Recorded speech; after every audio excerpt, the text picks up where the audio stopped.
50장은 이스라엘의 죄와 종의 순종으로 우리가 볼 수 있습니다.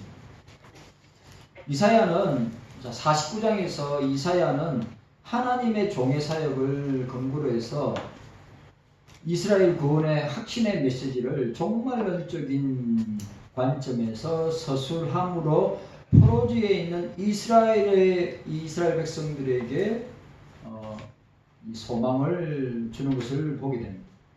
그런데 50장에 대조적으로 이스라엘의 죄에 대한 고발과 여호와의 종, 고난의 종, 겸손의 종, 종의 순종을 언급하고 있습니다. 이러한 구도는 포로 귀환으로 완결되지 않은 이스라엘의 죄에 대한 근본적인 해결 방안을 제시하고 있다. 그러니까 이스라엘 백성들의 죄를 여호와의 종을 통하여서, 종의 순종을 통하여서 해결할 수 있음을 보여주고 있다. 종의 순종의 내용은 확연히 드러나지 않고 암시적인 이미지를 간접적으로 나타내고 있습니다. 그러나 하나님의 뜻을 따라 어떠한 고난이라도 참고 순종하는 종의 모습을 통해서 예수 그리스도의 구원을 예표적으로, 모형적으로 드러내고 있다고 하는 사실입니다. 이 종의 순종, 그리고 이 종의 참된 모습은 53장에 극명하게, 이사야 53장에 극명하게 나타나고 있습니다. 53장은 바로 예수 그리스도의 고난의 종을 보여주고 있습니다. 이러한 내용을 진술함에 있어서 이사야가 사용하고 있는 특징적인 이 문학의 기법이 있습니다. 대조법입니다. 대조법. 좁게는 1절에서 3절에 불완전한 종과, 그리고 4절에서 8절까지 완전한 종의 대조를 보여주고 있습니다. 그리고 보다 넓게는 49장의 강한 능력을 가진 종, 49장 2절에, 그리고 50장의 목자적인 온유함 4절. 자, 4절 말씀에 뭐라고 되어 있어요? 보니까 주 여호와께서 학자의 혀를 내게 주사 나로 곰핍한 자로 말로 어떻게 도와줄 줄 알게 하시고 아침마다 깨우치시되 나의 길을 깨우치사 학자와 같이 알아듣게 하소서라고 이야기했습니다. 자, 49장 2절에 보니까 뭐라고 되어 있습니까? 내 입을 날카로운 칼같이 만드시고 나를 그 손의 그늘에 숨기시며 나를 마강한 살을 만드사 그 전통에 감추시고 라고 말씀하고 있는 것을 보게 됩니다. 종을 대비하고 있는데 또한 이스라엘의 반역적인 태도, 1절, 이스라엘의 반역적인 태도, 그리고 고통과 수욕을 참는 종의 자세, 5절과 6절. 자, 제가 뭘 했죠? 대조법이라 했죠? 서로 대조하는 것입니다. 종에 대한 묘사는 53장과 비교해 볼 때 문자 그대로 복음서 기사에 더욱더 밀접하게 나타나고 있음을 보게 됩니다. 또한 50장은 여러 차례 흥미로운 질문법을 사용해서, 여러 가지 질문법을 사용하여서 우리에게 흥미를 유발하고 있는데, 자, 먼저 1절에 보니까 청중들의 질문을 가정한 질문이 나오고, 2절에는 여기에 청중은 이스라엘입니다. 그리고 오늘 저와 여러분들이죠. 2절의 청중, 이스라엘을 향한 노골적인 비난을 목적으로 하는 질문. 자, 다 질문들이죠. 그죠? 내가 너에게 어미를 내어 보내면 이혼수 어디 있느냐? 내가 어느 체주를 너희를 팔았느냐? 그리고 2절에 우리를 향하여서, 이스라엘을 향하여서 내가 왔어도 사람이 없으며 내가 불러도 대답하는 자가 없으면 어찌 미뇨? 질문하는 거죠. 내 손이 어찌 짧아 고소하지 못하겠느냐? 내게 어찌 건질 능력이 없겠느냐? 보라, 내가 꾸짖은 적 바다가 마르며 하수가 광야가 될 것이며 거기 물이 없어졌으므로 오죽이 갈아여 죽어 악취를 바라게 되느니라고 말씀하고 있습니다. 그리고 8절과 9절에 8절과 이제 경탄조와 기쁨의 신앙의 표현으로 질문을 사용하고 있습니다. 8절과 9절에 나를 어렵다 하시는 이가 가까이 계시니 나와 다툴 자 누구뇨? 나와 함께 설지어다 나의 대적인 누구뇨?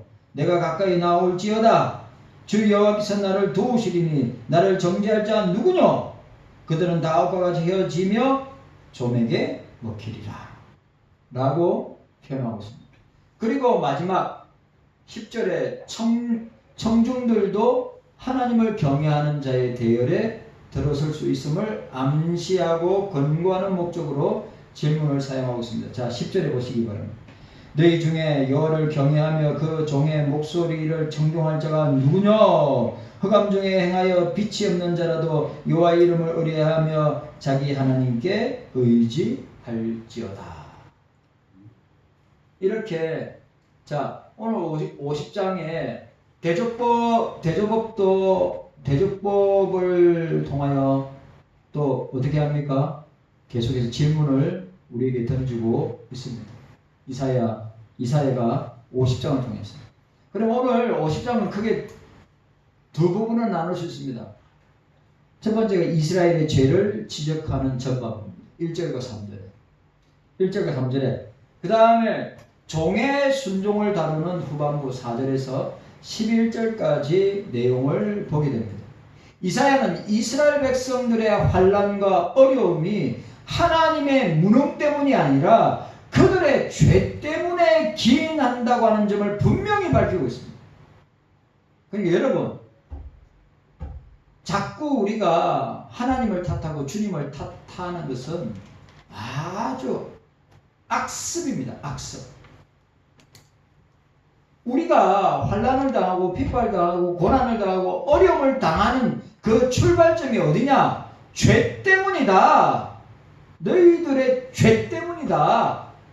오늘 이 50장 안에서의 내용을 보면 하나님이 무능한 것이 아니라 하나님께서 아무것도 할 수 없는 분이 아니시라 너희들의 죄 때문임을 말씀하고 있는 것입니다.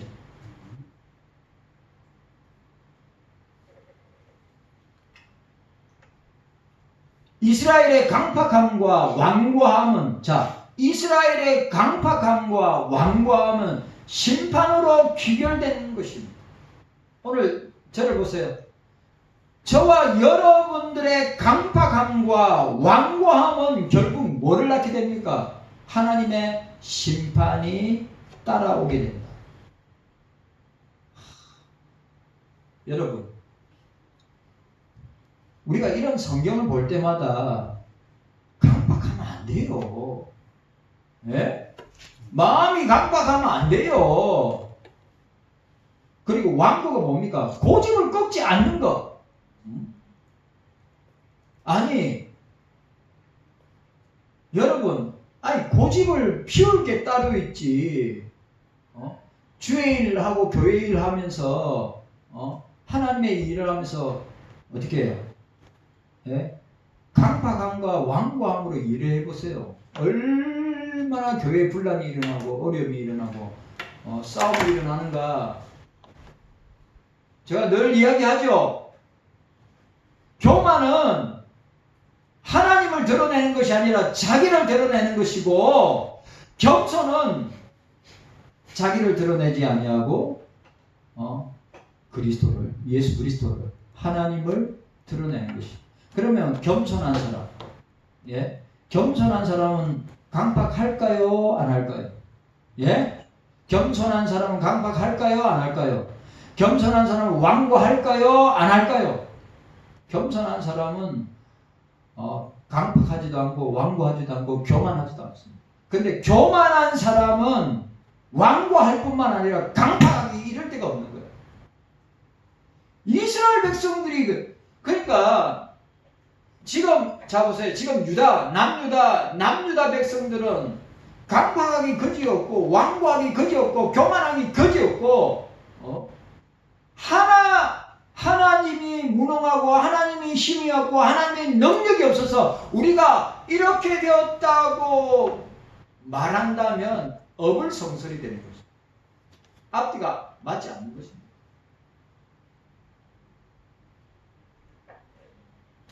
우리가 기억해야 됩니다. 강팍하고 완고하고 교만하면 심판을 받게 됩니다. 예?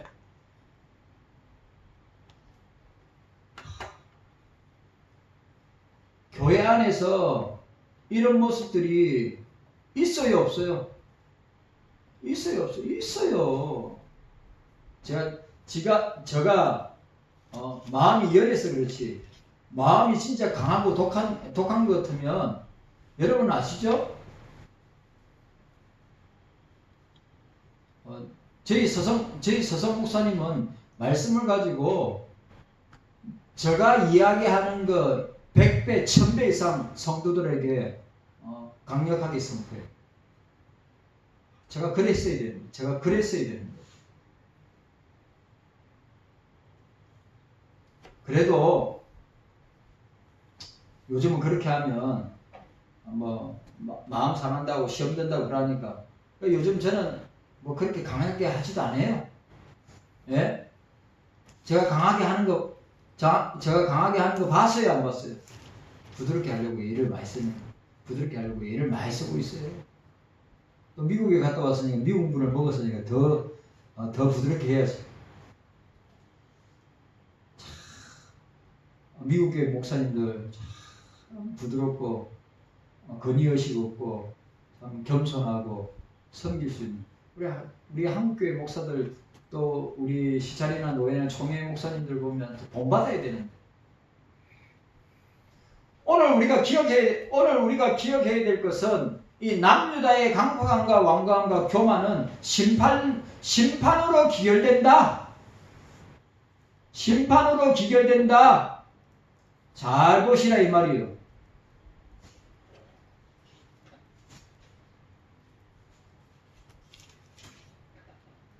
자, 48장 4절에 우리가 읽었던 말씀. 내가 알거니와 너는 완악하며 내 목에 심주는 무쇠요 내 이마는 노치라. 그게 교만의 절정을 보여주는 표현이랍니다.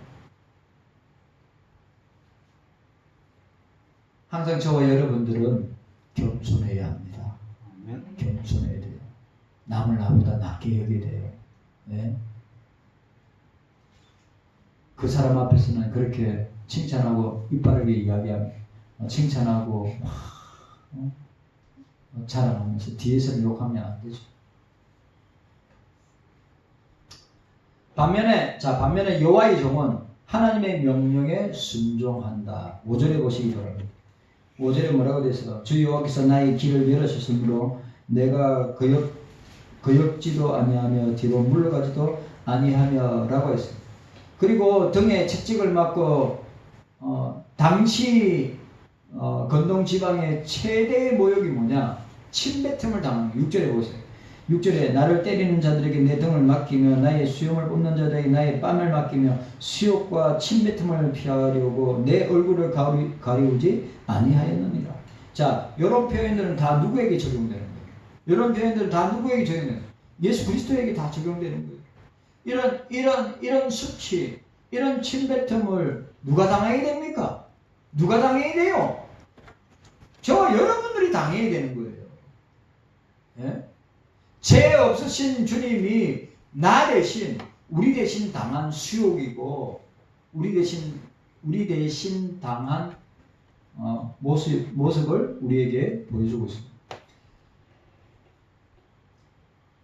그는 이스라엘의 죄 문제를 해결하기 위해서 여호와의 정원 남유다 오늘 저와 여러분들의 죄 문제를 해결하기 위해서 모든 어려움을 극복하고 순종하시는 것을 보게 됩니다. 이사야는 이와 같이 이스라엘의 죄와 종의 순종을 대조함으로써 한층 더 진정한 구원의 길을 뚜렷하게 나타낼 뿐만 아니라 여러분 구원은 오직 예수 그리스도를 통해서 구원은 남유다의 구원은 여호와의 종을 통해서 이루어지고 있음을 보여주고 있다. 구원의 길을 제시해 줄 뿐만 아니라 하나님만 믿어야 된다. 하나님만 신뢰하고 하나님만 따라가야 된다. 라고 하는 것을 우리에게 서론적으로 보여주고 있습니다. 자, 오늘 우리가 봐야 될 것 1절에서 3절 남유다의 죄, 이스라엘의 죄, 우리의 죄, 나의 죄. 자, 1절에서 3절 1절에서 3절 함께 읽도록 하겠습니다. 1절에서 3절. 자, 시작. 나 여호와가 이같이 이르노라. 내가 너희 어미를 내어보낸 이혼소가 어디 있느냐? 내가 어느 체주를 너희를 팔았느냐? 오직 너희는 너희 죄악을 인하여 팔렸고 너희 어미는 너희의 허물을 인하여 내어보냄을 입었느니라. 내가 왔어도 사람이 없으며 내가 불러도 대답하는 자가 없었으면 어찌미뇨? 내 손이 어찌 짧아 구속하지 못하겠느냐? 내가 어찌 건질 능력이 없겠느냐? 보라, 내가 구지전적 바다가 마르며 하수가 광야가 될 것이며 거기 물이 없어졌으므로 어족이 갈아여 죽어 악취를 바라게 되었느니라. 내가 흑암으로 하늘을 입히며 굵은 배로 덮느니라. 아멘. 앞에 달력에서 화려하고 생생한 이미지를 사용하면서 종말론적인 관점에서 남유다의 구원을 진술하던 이사야는 오늘 본달력에서 질문법을 사용하여서 이스라엘의 죄를 지적하고 있습니다. 자, 특히 구원의 진술. 자, 구원을 진술하고 그 다음에 뭐예요? 죄의 지적.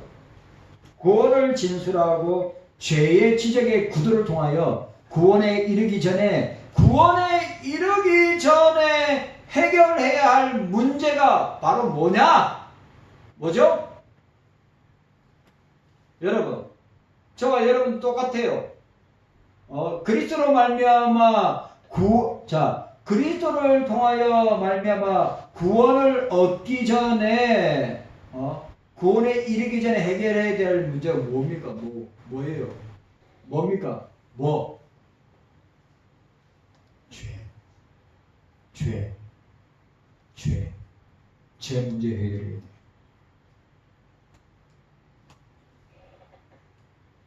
오늘 이사야는 구원을 진술하고 하나님 오늘 뭐라고 했어요? 뭐라고 했습니까? 내 손이 어찌하여 짧고 구원하지 못하겠느냐? 내가 어찌 건질 능력이 없겠느냐? 하나님은 우리를 구원하실 수 있는 능력의 하나님이요 주님이시다. 지금도 죄인이 죄인을 구원할 수 있어요, 없어요? 죄인이 죄인을 구원할 수 있습니까, 없습니까? 없어요. 자, 목사가 저를 보세요. 목사가 여러분들을 구원할 수 있는 능력이 있어요, 없어요? 목사가 여러분들을 구원할 수 있는 능력이 있어요? 없어요. 예수 그리스도만이 우리를 구원할 수 있어요.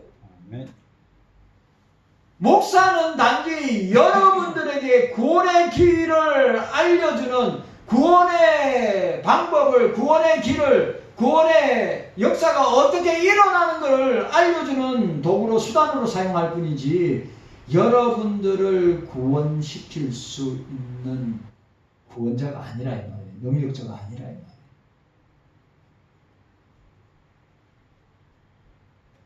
오직 구원은 하나님의 아들 예수 그리스도를 통하여서만이 구원을 얻을 수 있다. 그러니까 여러분, 저와 여러분들은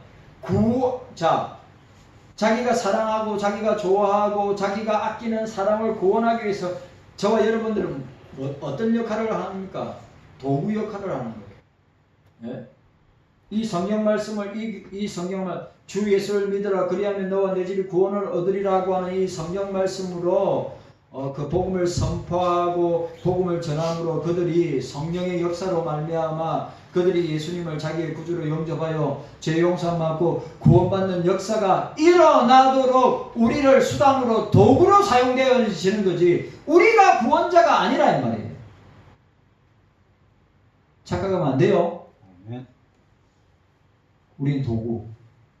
우리는 수단이라고 하는 사실을 우리가 알아야 됩니다. 자, 구원에 이르기 전에 해결해야 될 문제가 바로 죄임을 강력하게 암시하고 있습니다. 제 문제 해결 못하면 구원이 있어요, 없어요? 제 문제 해결하지 못하면 구원이 있어요, 없어요? 구원 없어요. 죄 문제 해결하지 못하면 천국이 있어요, 없어요? 천국 없습니다. 그러면 이 죄 문제를 해결하지 못하면 우리 인생의 종착역은 어디예요? 죄 문제 해결하지 못한 우리 인생의 종착역은 어디입니까?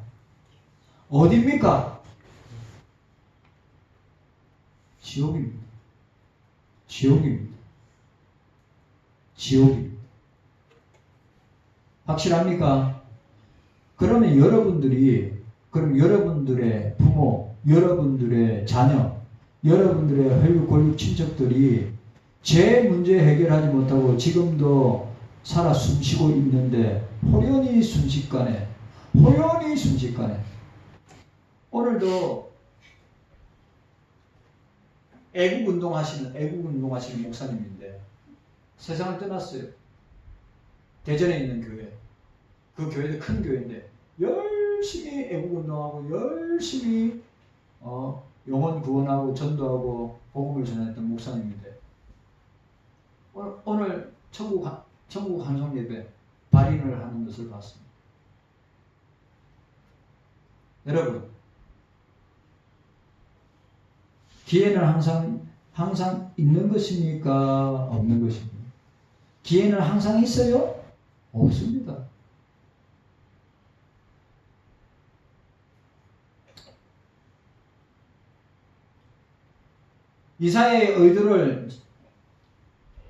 이러한 이사야의 의도를 효과적으로 드러내기 위해서 출애굽과 연관된 10가지 재앙, 홍해 사건을 연상시킨 이미지를 적극적으로 활용하고 있는 것이 오늘 2절과 3절입니다. 2절과 3절에 뭐라고요? 출애굽과 연관된 10가지 재앙과 홍해 사건을 연상케 하는 이미지를 적극적으로 사용하고 있습니다. 자, 출애굽 뭐죠? 애굽은 뭡니까? 죄의 도성 아닙니까? 출애굽은 뭐죠? 그 죄의 도에서 벗어나는 거예요. 10가지 재앙, 홍해 사건은 뭡니까? 다 우리를 죄에서 구원하시기 위한 하나님의 일하심을 우리에게 보여주고 있습니다. 자, 이와 같은 본달락은 이스라엘의 죄에 대한 지적 1절에 그 다음에 과거 구원 역사의 예시를 2절과 3절 과거 구원 역사의 예시가 뭡니까? 출애굽과 10가지 재앙 홍해 사건을 보여주고 있습니다. 이사야는 각각의 내용을 짤막하게 연결시킴으로써 오늘 저와 여러분들로 하여금 진술의 의도를 빨리 파악하도록 돕고 있는데, 자, 오늘 핵심을 정리하면, 자, 오늘 핵심은 두 가지입니다. 1절에서 3절까지 핵심. 첫 번째로 이스라엘의 고난의 원인, 이스라엘의 고통의 원인, 이스라엘이 당하는 환난과 핍박의 원인이 무엇인가? 1절 말씀. 당시 이스라엘 가정의 남편은 아내가 마음에 들지 않은데 이혼 용서를 써준 후에 내보낼 수 있었다고 합니다. 그리고 채무자는 빚을 갚지 못할 경우 자식을 채권자에게 넘겨주기도 했다고 합니다. 그러니까 뭡니까? 돈을 갚을 능력이 없으면 자식 중에 한 명을 갖다가 돈 빌린 사람에게 줬다는 것입니다. 그러나 포로된 이스라엘 손에 이혼서가 없었고 채무관계로 팔릴 자도 없었습니다. 이와 같이 이사야는 이스라엘의 풍속을 활용하여 이스라엘이 남유다가 포로된 이유가 오직 죄 때문이다. 다른 그 어떤 것도 아니고 그들의 죄 때문이다. 죄 때문에 망한다. 여러분, 죄 때문에 망하는 거예요. 죄 때문에 지옥에 가는 겁니다. 죄 때문에 이 땅에서도 죄 가운데 살다가 죽는 것입니다. 하나님과 영적인 결혼관계, 하나님과 영적인 결혼관계에 있는 이스라엘은 결점이 없음을 입증하는 이혼 정서를 받을 자격이 없었습니다. 그러므로 이스라엘은 바벨론에 의해 멸망당한 사실을 생각하고 억울한 심정을 가질 것이 아니라 오히려 뭐 해야 되죠? 자, 반드시 우리가 죄에 대한 뭐가 따라와야 됩니까? 죄에 대한 뭐가 따라와야 돼요? 회개가 따라와야 돼요. 죄에 대한 회개가 없으면 절대로 죄 용서함 받을 수 없죠. 회개가 전제되지 않으면 내 죄에 대한 회개가 없는 사람은 성령이 없는 사람. 성령의 사람은 죄 지으면 회개해요, 안 해요? 회개해요, 안 해요? 예? 성령이 있는 사람은 자기가 범죄한 거 알아요, 몰라요? 만약에 모른다면 성령이 없는 사람이요. 자기가 죄 지은 것을 깨닫지 못한다면 교회 속에서 신앙생활을 하면서 성도와의 관계 속에서 자기가 죄 지을 수 있다는 것, 죄 지은 것을 깨닫고 그 죄 지은 것에 대한 회개가 있다면 성령이 함께하는 사람이지만 자기가 교회 속에서 성도와 관계 속에서 얼마든지 사람들을 시험 들게 하고 실족하고 넘어지게 할 수 있는데 그것도 모르고 그것도 파악하지 못하고 그것도 자기가 어떤 상태에 있지 못하고 신앙생활을 한다면 주의 영이 함께하는 사람입니까? 여러분, 죄에 대해서는 반드시 회개가 따라와야 합니다. 그리고 그 죄를 깨닫게 하고 회개하도록 역사하는 것은 내 의지가 아니라 내 능력이 아니라 내 힘이 아니라 내 결단이 아니라 성령이 역사하셔야 합니다. 그걸 아셔야 반드시 뭐가요? 이스라엘은 바벨론에 의해서 남유다는 바벨론에 의해서 멸망을 당한다는 사실을 생각하고 억울한 심정을 가질 것이 아니라 왜 이런 거죠? 하나님 왜 나입니까? 하나님 왜 우리 가정입니까? 하나님 왜 우리나라와 민족이 이렇게 당해야 됩니까? 억울한 심정으로 토로할 것이 아니라 뭐를 해야 됩니까? 오히려 하나님께 회개해야 한다. 죄에 대해서 회개해야 한다. 회개의 영을 회개의 성령. 자, 성령은 회개의 영입니다. 회개의 영인 성령에서 깨닫게 하시고 알게 하시고 보게 하시고 회개하는 역사가 날마다 일어나기를 원합니다. 회개는 날마다 일어나는 거예요. 제가 늘 이야기하지만 중생받고 거듭나는 것은 한 번 일어나는 사건이에요. 뭔 말인지 알겠습니까? 두 번, 세 번 일어나지 않습니다. 중생받고 거듭나서 회심하는 건 딱 한 번 있는 거예요. 그때 무슨 성령 세대, 그때 성령이 우리에게 임재하고 함께하는 거예요. 그리고 어떻게 해요? 영원히 떠나지 않고 우리와 함께 하신다.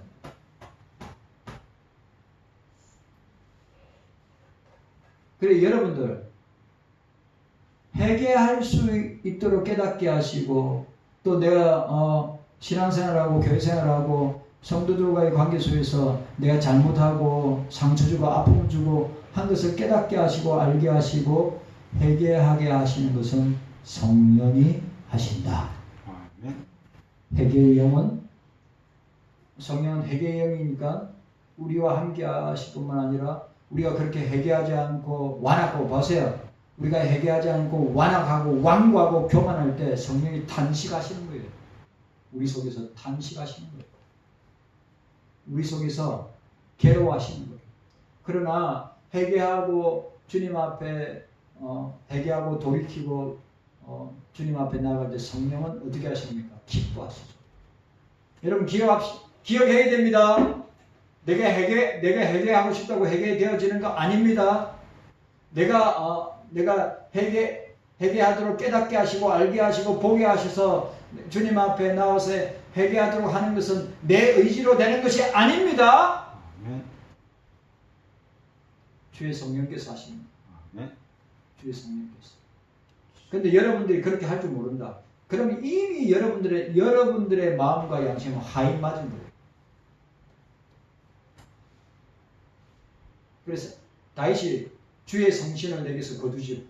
성신이 떠나간다면, 주의 영이 떠나간다면 우리는 그냥 멸망의 자식들이고 멸망의 자녀들이고.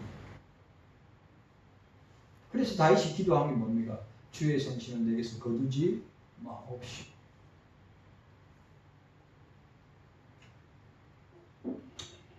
자, 두 번째로, 첫 번째, 이스라엘의 고난과 고통과 환난의 원인이 뭐라고요? 죄 때문이다.